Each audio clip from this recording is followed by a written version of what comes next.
Hi lovely peoples. Night అయితే 11:30 అవుతుందబ్బా. But ఈ టైంలో బయటికి రావడం చాలా రేర్. ఎప్పుడైనా వస్తూ ఉంటాము సెకండ్ షాట్ లో వెళ్తే. చూస్తున్నారు కదా, బయట అయితే ఒక్క పిట్ట కూడా లేదు. బట్ ఈ రోజు మనం అయితే వెళ్తున్నాం మా వెంకటగిరికి పక్కనే బంగారుపేట అనే ఒక చిన్న గ్రామం ఉంది. ఆ గ్రామంలో ప్రతి 9 సంవత్సరాలకి చాలా గ్రాండ్ గా పోలేరమ్మ జాతర అయితే చేస్తారంట.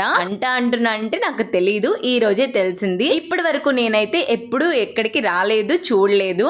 అలాగే ఇంత దూరం అమ్మవారిని దర్శనం చేసుకుని అలాగే ఇక్కడ జరుగుతున్న హంగాబానంతా చూడాలని ఇక నేరుగా అమ్మవారి దర్శనం దగ్గరికి అయితే నడుచుకుంటూ వచ్చేసాము. ఇక్కడ చూస్తే అసలు సందే లేదు లోపలికి పోవడానికి. సో ఇక ఎలాగైనా అమ్మవారిని దర్శనం చేసుకోవాలనుకునే టైంలో కొంచెం ప్లేస్ ఇచ్చారు. సో అమ్మవారిని దర్శనం చేసుకున్నాము. మీరు కూడా అమ్మవారి దర్శనం చేసేసుకోండి. సో మాకైతే చాలా బాగా దర్శనం జరిగింది. సో ఫుల్ హ్యాపీతో ఇక అన్ని చూసుకొని సందడంతా అయిపోయి ఇంటికి బయలుదేరేసరికి 2:30 అయిపోయింది నైట్.